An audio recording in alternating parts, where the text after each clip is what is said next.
मैं चित्रा त्रिपाठी, अब से सिर्फ एबीपी न्यूज पर। एबीपी न्यूज आपको रखे आगे। और अब चलिए आगे बढ़ते हैं। मैं हूं विवेक श्रीवास्तव, नमस्कार।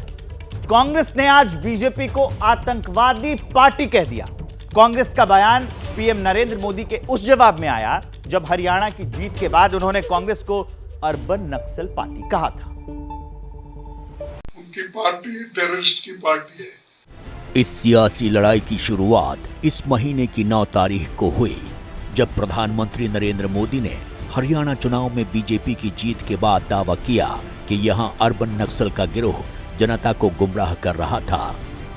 कांग्रेस का पूरा इकोसिस्टम, अर्बन नक्सल का पूरा गिरोह जनता को गुमराह करने में जुटा था, लेकिन कांग्रेस की सारी साजिशें ध्वस्त हो गई। लेकिन हरियाणा की जनता ने दिखा दिया वो अब कांग्रेस और अर्बन नक्सल के नफरती षड्यंत्रों का शिकार नहीं होने वाले। तो अर्बन नक्सल तो जो बुद्धिवादी है, प्रोग्रेसिव, उसको अर्बन नक्सल बोलना, कांग्रेस है उसको बोलना, ये उनकी आदत है। वो खुद ही क्या है बोले तो उनकी पार्टी टेररिस्ट की पार्टी है। लिंचिंग करते हैं, मारते हैं, शेड्यूल कास्ट के लोगों के मुंह में पेशाब करते हैं, ट्राइबल लोगों को लाके रेप करते हैं। तो टेररिस्ट पार्टी तो उनकी है। कांग्रेस अध्यक्ष ने पलटवार करते हुए आज कहा कि बीजेपी देश और लोगों के बारे में बात करे, कांग्रेस की नहीं। और अब बढ़िए अगली रिपोर्ट की ओर। यूपी में उपचुनाव, दिल्ली में लगेगा दरबार। उत्तर प्रदेश में विधानसभा की 10 सीटों पर उपचुनाव होने हैं। पार्टी के लिए ये उपचुनाव प्रतिष्ठा का विषय बना हुआ है, इसलिए इसको लेकर कल दिल्ली में एक बड़ी बैठक की जा रही है। उसी पर यह रिपोर्ट है, देखिए।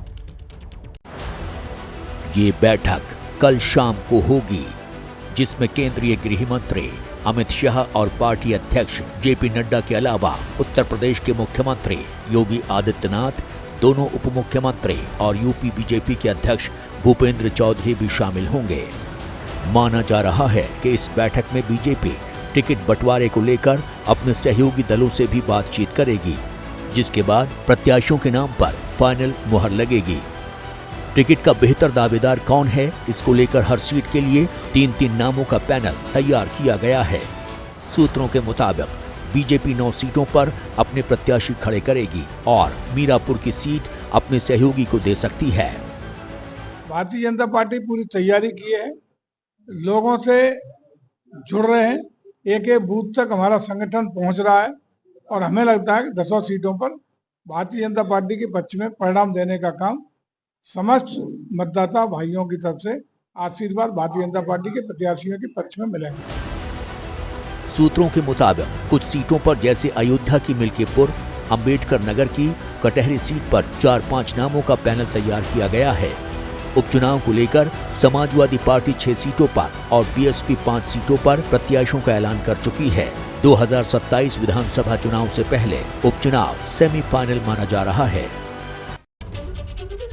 हरियाणा चुनाव में कांग्रेस की हार के बाद एआईएमआईएम प्रमुख असदुद्दीन ओवैसी ने कांग्रेस पर तंज कसा है।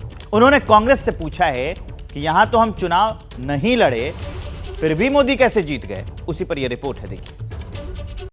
ओवैसी ने कहा कि हरियाणा का चुनाव पीएम मोदी गलती से जीत गए। कैसे जीते? मैं तो वहां पर था ही नहीं, वरना हमें बी टीम बोलते।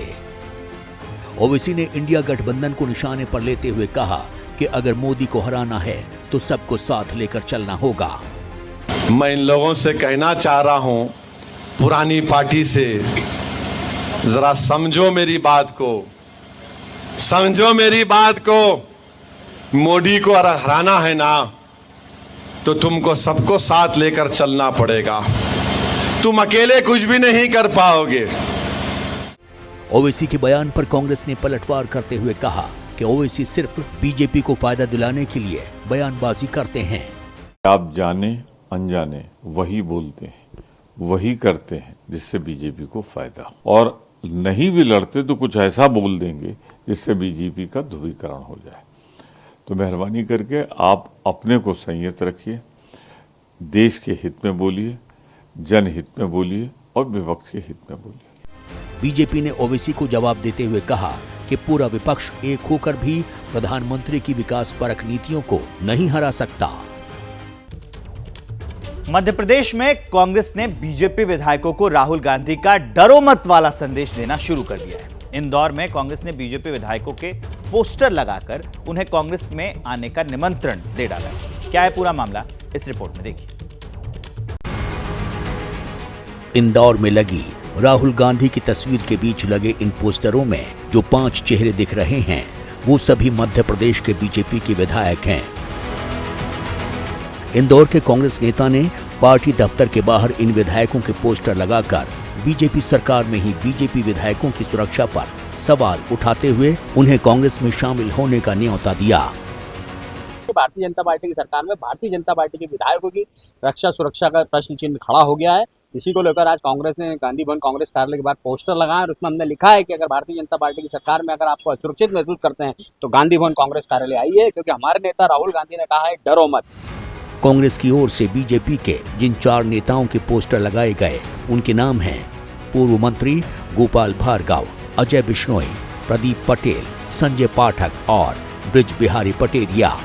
इन विधायकों ने महिला सुरक्षा, पुलिस के कामकाज, एमपी में अपराध और माफिया राज जैसे मुद्दों पर अपनी ही सरकार के सामने सवाल खड़े किए थे। इसी मुद्दे पर अब कांग्रेस बीजेपी को घेरने में लगी हुई है, लेकिन बीजेपी इसे कांग्रेस की बचकानी हरकत बता रही है। कांग्रेस जनों को तो खुद ही अपने कार्यालय के बाहर बोर्ड लगाना चाहिए कि हम एक दूसरे को खुद सुरक्षा देंगे, हम खुद असुरक्षित हैं। और यदि ऐसी असुरक्षित कांग्रेस यदि इस तरह की बात कहती तो यह हास्यास्पद होती और बचकाना कही जाती, क्योंकि भारतीय जनता पार्टी में इस तरह का कृत्य कभी देखा नहीं जाता। बीजेपी भले ही कांग्रेस पर पलटवार कर रही है, लेकिन शुक्रवार को ही थाने के बाहर विधायक ब्रिज बिहारी पटेरिया की धरना देने की तस्वीरें सामने आई थीं, जिसके चलते कांग्रेस को बैठे बिठाए बीजेपी को घेरने का बड़ा मुद्दा मिल गया है।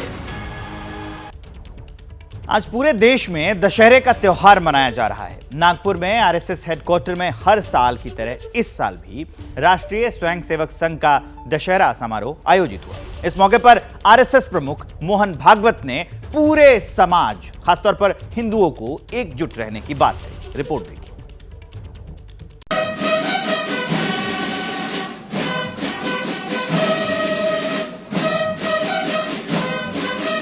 दशहरे के मौके पर नागपुर मुख्यालय में राष्ट्रीय स्वयंसेवक संघ ने धूमधाम से अपना 99वां स्थापना दिवस मनाया। इस मौके पर आरएसएस प्रमुख मोहन भागवत ने संघ कार्यकर्ताओं को संबोधित करते हुए हिंदू समाज को संदेश दिया कि कमजोर होने का मतलब है अत्याचार को बुलावा देना। हिंदू समाज के भी ध्यान में आना चाहिए कि दुर्बल रहना अपराध है। हम अगर दुर्बल है, असंगठित है, तो उसका मतलब हम अत्याचार को निमंत्रण दे रहे हैं। और इसलिए जहां कहीं भी हम है वहां संगठित रहना, सशक्त रहना, किसी से शत्रुता नहीं करना, हिंसक नहीं बनना। भागवत ने देश में हिंसा और उपद्रव की घटनाओं का जिक्र करते हुए कहा कि ऐसी घटनाओं पर लगाम प्रशासन का काम है, लेकिन समाज को खुद भी सजग रहना होगा। अभी गणेश उत्सव के पथराव विसर्जन के जुलूसों पर हुआ, क्यों हुआ? कोई कारण नहीं था। ऐसी बातों का नियंत्रण त्वरित करना प्रशासन का काम है। कहीं करते हैं, कहीं थोड़ी ढिलाई भी दिखती है, परंतु प्रशासन आते तक तो समाज को भुगतना पड़ता है। तो इसलिए समाज को तैयार रहना चाहिए, सावधान रहना चाहिए, तैयार रहना चाहिए। उसके लिए समाज को सजग रहना पड़ेगा। संघ प्रमुख ने बांग्लादेश में हिंसक सत्ता परिवर्तन की मिसाल देते हुए कहा कि भारत में भी बांग्लादेश जैसे हालात हों, ऐसा करने वाली ताकतें देश में काम कर रही हैं। हमारे देश में भी ऐसा हो, ये इच्छा है, क्योंकि भारत बड़ा बनेगा तो सब स्वार्थ के दुकान तो बंद हो जाएंगे, और इसलिए भारत का ये सामर्थ्य न बने, ऐसे उद्योग चल रहे हैं। Deep state, wokeism, cultural Marxism, ऐसे शब्द चर्चा में बहुत है। पिछले साल भी मैंने उल्लेख किया था।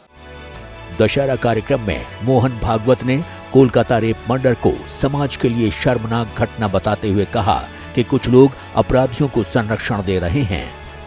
विजयादशमी के मौके पर मुंबई में शिवसेना के दोनों धड़ों के बीच तकरार नए स्तर पर नजर आई है। बड़ी खबर यह है कि दशहरा पर शिवसेना के शिंदे गुट ने आजाद मैदान में रैली का आयोजन किया, तो मुंबई के शिवाजी पार्क में शिवसेना उद्धव गुट ने रैली का आयोजन किया। इस दौरान दोनों ओर से एक दूसरे पर निशाना साधा गया। महाराष्ट्र के मुख्यमंत्री एकनाथ शिंदे ने खुद को कट्टर शिवसैनिक बताते हुए यह दावा किया कि उद्धव ठाकरे शिवसेना का भगवा रंग कोशिश कर रहे थे। तो उद्धव ठाकरे ने बीजेपी पर चुभने वाले वार किए हैं। सुनाते हैं आपको। हे महाभारत आहे। जसं कौरव माजले होते आणि अधर्माच्या बाजूने उभे राहिले होते, 100 होते, पांडव 5 होते। शकुनी मामा कोण आहे तुम्हाला माहितीये, पण कौरवांची जी मस्ती होती की तुम्हाला आम्ही सुईच्या अग्रावर मावेल एवढी सुद्धा जमीन देणार नाही, तीच वृत्ती या भाजपची आहे। गर्व से कौम हिंदू आहे, ही सिंह गर्जना बाळासाहेबांनी देशाला दिली। पण हल्ली काही लोकांना या शब्दाची ॲलर्जी झाली आहे। हिंदू म्हणून घेण्याची लाज वाटायला लागली आहे। खरं आहे ना, बाळासाहेबांच्या विचारांशी बेमानी करणाऱ्यांपासून शिवसेना आपण मुक्त केली।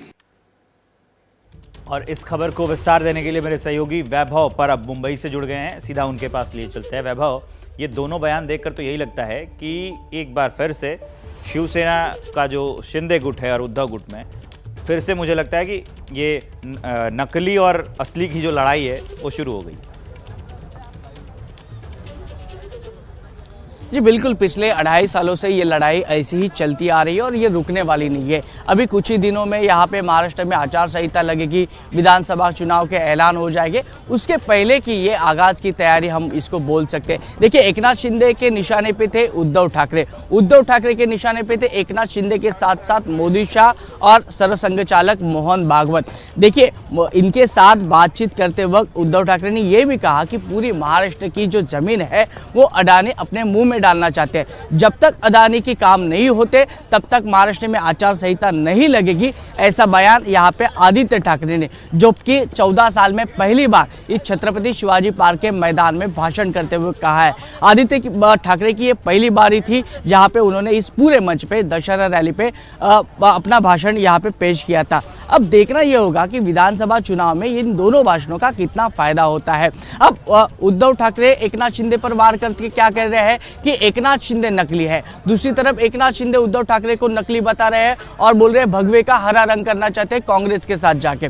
अब उद्धव ठाकरे ये बोल रहे हैं कि अमित शाह और मोदी जो एकनाथ शिंदे से जुड़कर हमारी पार्टी जिन्होंने तोड़ी, उनको आने वाले विधानसभा में हम गाड़ देंगे, ऐसी भाषा अब उद्धव ठाकरे कर रहे हैं। तो देखना यह होगा कि विधानसभा चुनाव को नजर रखते हुए ये दोनों के बीच की लड़ाई आने वाले दिनों में कैसी होती है। देखिए, लोकसभा चुनाव में उद्धव ठाकरे के सांसद 9 चुन के आए, तो दूसरी तरफ एकनाथ शिंदे के सांसद 7 चुन के आए। एमवीए का पल्ला यहाँ पे भारी पड़ा था। अब विधानसभा की रणनीति अलग होगी, विधानसभा की जो रीजनल पार्टी है उनके बीच में वॉर होगी। और वैभव, इस रैली से आने वाले दिनों में जो विधानसभा के चुनाव होने वाले हैं वो किस लाइन पे लड़े जाने वाले, मुझे लगता है कि शिंदे गुट और उद्धव गुट दोनों ने ये क्लियर कर दिया है और अभी से उसकी भी साथ बिजनाई शुरू कर दी है। एक ने आजाद मैदान से और एक ने शिवाजी पार्क से। जी एकदम सही लाइन है यही, क्योंकि पिछले 2 सालों से यही होता आ रहा है। एक पार्टी शिवसेना जिसके अभी 2 भाग हो गए, 2 टुकड़े हो गए, एक है आजाद मैदान पे और दूसरे है छत्रपति शिवाजी पार्क से।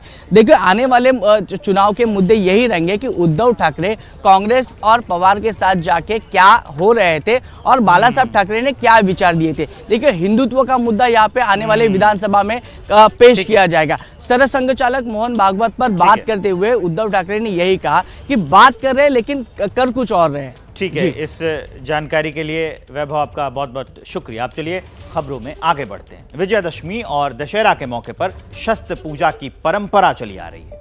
आज देश के तमाम हिस्सों में शस्त्र पूजा की अलग अलग तस्वीरें भी सामने आई, वो उस पर एक रिपोर्ट है, देखिए। नागपुर में दशहरे के मौके पर संघ के स्थापना दिवस कार्यक्रम के दौरान संघ प्रमुख मोहन भागवत ने शस्त्र पूजा की। रक्षा मंत्री राजनाथ सिंह ने पश्चिम बंगाल के दार्जिलिंग में सेना के जवानों के साथ दशहरा मनाया और सेना के जवानों के अत्याधुनिक हथियारों की विधिवत पूजा की। इसे मैं अपना सौभाग्य मानता हूं कि शस्त्र पूजा के अवसर पर यहां आप सबके बीच उपस्थित होने का मुझे अवसर प्राप्त हुआ है।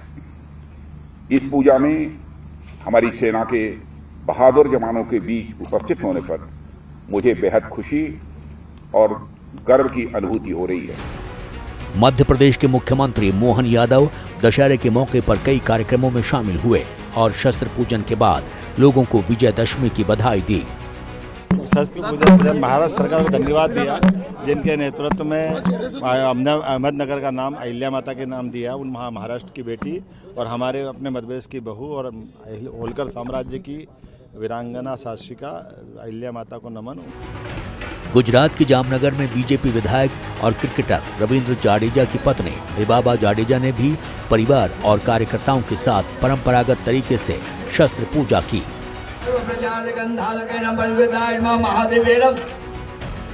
देवभूमि उत्तराखंड में हरिद्वार में दशनामी नागा साधुओं ने कुंभ स्नान में पेशवाई के दौरान अपने साथ सबसे आगे लेकर चलने वाले देव स्वरूप भालों और शस्त्रों की पूजा की। आज देश के हर शहर और गांव में अनोखे अंदाज में विजयदशमी मनाई गई। देश भर से रावण दहन की तस्वीरें आई। राष्ट्रपति द्रौपदी मुर्मू, प्रधानमंत्री नरेंद्र मोदी, सोनिया गांधी और कई राज्यों के मुख्यमंत्रियों ने कैसे इस पर्व को सेलिब्रेट किया है, इस रिपोर्ट में देखिए।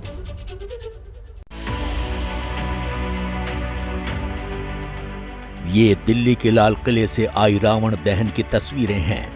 हर साल की तरह इस साल भी धूमधाम से रावण दहन किया गया।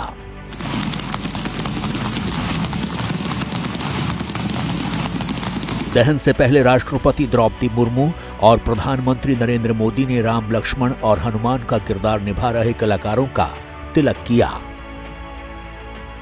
रामलीला कमेटी के सदस्यों ने राष्ट्रपति मुर्मू को त्रिशूल और पीएम मोदी को गदा दी। फिर राष्ट्रपति और पीएम मोदी ने प्रतीकात्मक तीर चलाकर रावण दहन किया। सोनिया गांधी भी लाल किला मैदान में नवश्री धार्मिक लीला कमेटी के मंच पर पहुंची। उनके साथ राहुल गांधी भी थे। सोनिया गांधी ने रावण दहन कर विजयदशमी का पर्व मनाया। हरियाणा में भी धूमधाम से दशहरा पर्व मनाया गया। हरियाणा के मुख्यमंत्री नायब सिंह सैनी ने पंचकुला के दशहरा ग्राउंड में 151 फीट ऊंचा रावण का पुतला फूंका। उत्तराखंड के मुख्यमंत्री पुष्कर सिंह धामी ने भी रावण दहन किया। देहरादून के परेड ग्राउंड में दशहरे का भव्य आयोजन किया गया था। रावण के साथ कुंभकर्ण और मेघनाथ के पुतले भी फूंके। हिमाचल प्रदेश की राजधानी शिमला में भी विजयदशमी मनाई गई। हर साल यहाँ के जाखू मंदिर में दशहरा का आयोजन होता है। हिमाचल प्रदेश के मुख्यमंत्री ने रिमोट से रावण दहन किया और सबको दशहरे की बधाई दी। जम्मू से भी विजयदशमी पर्व की तस्वीरें आई हैं। जम्मू में भी रावण का दहन कर लोगों ने दशहरा सेलिब्रेट किया। वैसे ही देश के हर शहर, गांव, कस्बे में धूमधाम से दशहरा पर्व मनाया गया। और अब चलिए खबरों में आगे बढ़ते हैं। मदरसों की फंडिंग पर लगान, ये रिपोर्ट आपको दिखाएंगे। राष्ट्रीय बाल अधिकार संरक्षण आयोग यानी NCPCR ने केंद्र सरकार से देश भर के मदरसों की फंडिंग पर रोक लगाने की सिफारिश कर दी है। NCPCR ने अपनी सिफारिश में मदरसों को बंद करने का सुझाव भी दिया है।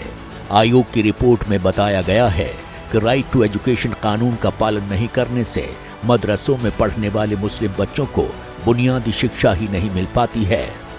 मदरसा बोर्ड में जो फंडिंग आ रही है वो गलत है, वो शिक्षा का अधिकार कानून के विपरीत है, इसलिए फंडिंग बंद हो जाना चाहिए। सारे मदरसा बोर्ड देश के बंद कर देना चाहिए। वे मदरसे जिनकी संख्या ज़्यादा है, जो मदरसा बोर्ड से संबद्ध नहीं है, उनमें जो बच्चे हैं उनको भी तत्काल स्कूली शिक्षा मिले, इसलिए उनको स्कूल में दाखिल कर देना चाहिए।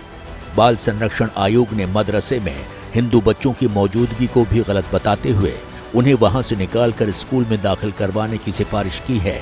लेकिन NCPCR की सिफारिशों के मुद्दे पर विपक्ष ने बीजेपी और केंद्र सरकार पर हमला बोल दिया है। हर संविधान से बनी हुई चीज को ये उलटना चाहते हैं। ये वो लोग हैं जो नफरत में राजनीति करना चाहते हैं। NCPCR के अध्यक्ष प्रियांक कानूनगो ने कहा है कि रिपोर्ट का विरोध करने वाले नेता खुद अपने बच्चों को मॉडर्न एजुकेशन दे रहे हैं, जबकि अपने राजनीतिक हितों के लिए गरीब मुसलमानों के बच्चों को मदरसों के जरिए शिक्षा के अधिकार से दूर रख रहे हैं। अब चलिए अगली खबर की ओर बढ़ते हैं। देश भर में मनाए जा रहे त्योहार के बीच में गुजरात के मेहसाणा से एक दर्दनाक खबर सामने आई। एक कंस्ट्रक्शन साइट पर मिट्टी धंसने से एक बड़ा हादसा हो गया, जिसमें अब तक 9 मजदूरों की मौत हो चुकी है।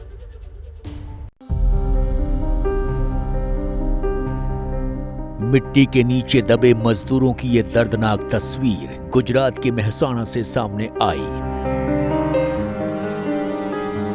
एक कंपनी की कंस्ट्रक्शन साइट पर अंडरग्राउंड टैंक की खुदाई के दौरान अचानक मिट्टी धंसने से टैंक में काम कर रहे मजदूर मलबे के नीचे दब गए।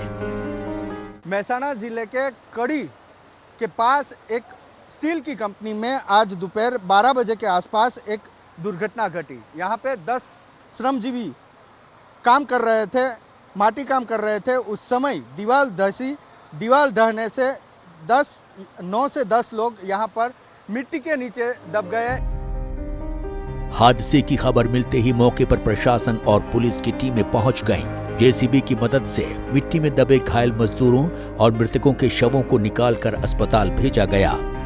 केस में अभी इन्वेस्टिगेशन हो रही है और हमारे पास जैसे ही इसका रिपोर्टिंग आता है तो इसमें जो भी जिसके लेवल पे भी नेग्लिजेंस हुआ है या जिसके लेवल पे भी गलत हुआ है, रूल्स के साथ कंप्लाई नहीं किया गया, तो सख्त से सख्त कार्रवाई की जाए। हादसे की खबर मिलने के बाद मौके पर पहुंचे मजदूरों के परिजनों का रो रो कर बुरा हाल था। कंस्ट्रक्शन साइट पर निर्माण का काम एक निजी कंपनी की देखरेख में हो रहा था, लेकिन इस हादसे के बाद अब साइट पर सुरक्षा मानकों को लेकर गंभीर सवाल खड़े हो रहे हैं।